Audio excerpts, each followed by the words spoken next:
So quality education matters. So basically, this NAAC is all about the quality improvement of the institution. So it has a holistic approach. So every day we are doing the same things. What the NAAC talk and the NAAC talk about. So we are also taking the classes, we are also taking the attendance, we are also conducting the seminars, we are also getting the training, we are organizing activities, we are doing outreach programs, we are, we used to come out of the campus, we are doing many things in the society, but we are not keeping the records, because record keeping is also, I must say, it is the quality and characteristic of any particular person. So as a person, sometimes if I enter into my office, sometimes I get some time to find out any document which I have placed 2-3 days ago in my office. So I am not systematic, so I cannot find. So NAAC talks about all these things. It is the systematic collection and compilation of the activity and the documents which we already have done in last few years. So first, the important point is IIQA means Institutional Information for Quality Assessment. So this is the first step. So first we, on the NAAC platform, NAAC website, we register our institute, a login ID is created, and then in that login ID we generally submit this IIQA. So once IIQA is approved by the NAAC, then we would be eligible for the next round of SSR, self-study report submission on the platform. So before SSR, these things are very, very important. So let's say today we plan to apply for NAAC accreditation. It means we should carry the document, whatever we have done in the last 3 to 5 years. So that is important. Now if I ask anybody, what subjects we have taught 5 years ago or 4 years ago, so we don't remember, only the record talks about this. So the institutions which used to keep the records safely, systematically, they can only, get the good ranks, right? So it means we can start from here. Because 3 years ago, 2 years ago, 1 year ago, we did not think of that we are going to apply for NAAC. So if you already get that rank, it's okay. Then annual appraisal is there. But if we are starting first time, so we have to do this process. Document preparation and data collection. Now many of the data is there which is already available with us. So what we do, we generally call our meeting of all the faculty members, whatever data you have, please submit it to the office. If you don't have. If we have in our office, then we can use the collected, centralized way, and we can compile it in a particular format. So NAAC has different formats. So we have to provide that data in the prescribed format. That format will be uploaded in the form of SSR on the website. Then the process starts of accreditation. So it means this is the one of the most important steps. So first we have to prepare the data. Data preparation means, let's say we remember or I remember that I have done this event also, but I don't have anything except in my mind. So what I will do, I will call some of the students, alumni, okay, you have participated in that event, please send that information. So that is the compilation of the whole data, right? And data collection, compilation, all this. So this is important. So first, if we have decided to go for NAAC accreditation, so it means we have to start the preparation for collecting and compilation of the data. But what kind of data should we compile? That is also important. So that will come when I will go to the 3-4 slides later.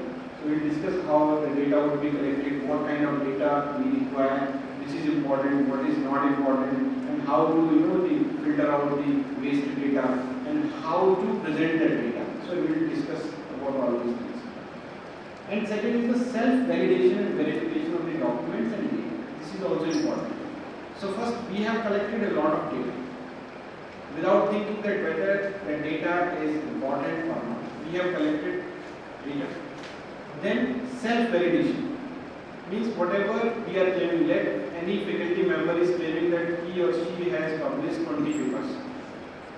So it is her or his claim. Now there would be a committee. So first important step which an institution should take, the constitution of the IQAC.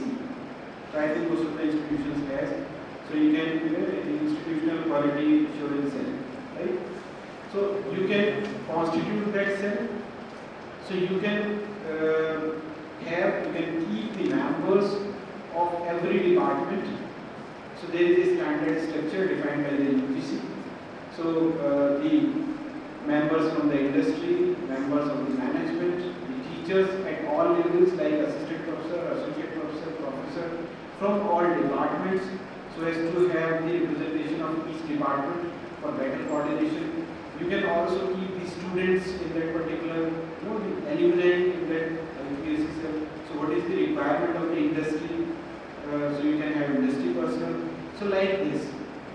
So this can be the first step where you can constitute the IQAC cell, right? So there will be the chairman of the IQAC, who is the HOI of the institution, who is the chairman, and one of the senior faculty member will be the director IQAC. So like this you can form. So that committee will validate the data collected. So that committee will let you know what data is validated and which is not validated. Let's say I claim that I have 3 projects.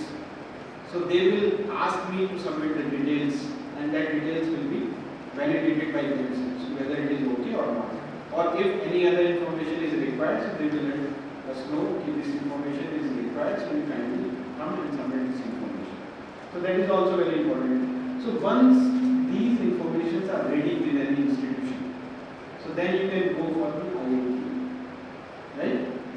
Once you upload IAQA, so you have 45 days after the IAQA note submission, after the approval. So once IAQA is approved by the NAAC, so IAQA has a lot of information like what is the status of your institutions, how many students your institution has, who is the director, how many programs you are running, what is the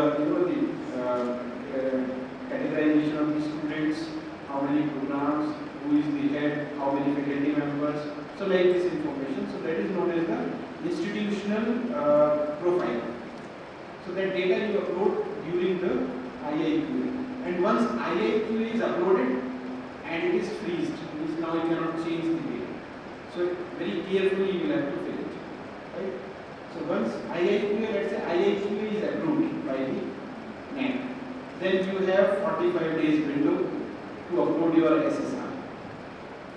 So we should not wait for the IAQA approval, or my suggestion is we should have started once we have decided that we are going for NAAC. So at the same time we should start collecting and compiling and validation of the data and preparation of the SSR also. So we should start preparing SSR just before uploading the IAQA, because after 45 days, so they will let us know whether SSR is, what is our score of SSR. So in SSR it is total of 1000 marks. So out of 1000, around 70% is based on the documents, whatever we will submit to the NAAC. So it is based on the score will be based on the documents submitted to the NAAC. So after validation, verification, they will provide us the score. Out of 700, you will have got this score, right? And 300 means 30% is based on the peer team visit to the institution. So it is the qualitative measurement. So they will come and visit all the departments. Whatever you have claimed in your application or in your form, they will verify it physically. That you have claimed that we have 10 MOUs with the other institutions and we have conducted these activities. So they will come and visit and see the impact of those MOUs, how many activities you have performed, and what activities you are doing, whether you have IIC cell or not, whether you have student startups or not. If you have claimed that we have student startups also, so where it is, how many startups, all these things they will verify. So qualitatively they will evaluate it. So once quantitative and qualitative assessment is done, so maybe within a week or so they give you a rating, and that is the final rating. So this was the old format.